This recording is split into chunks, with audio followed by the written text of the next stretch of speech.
Thank you for using C-Force products. Unboxing. How to use the Bluetooth adapter. 1. Plug the Bluetooth adapter on the Nintendo Switch and see the white light flashing. 2. Press and hold the button on the body for 5 seconds and see the blue and white lights blink alternately. 3.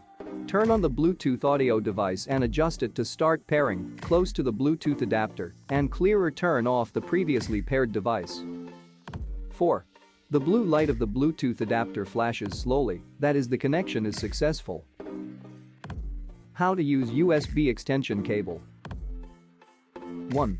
Connect the USB-C port of the extension cable to the Bluetooth adapter. 2. Connect the USB-A port of the extension cable to the adapter. Both Nintendo Switch original dock and C-Force adapters can be used.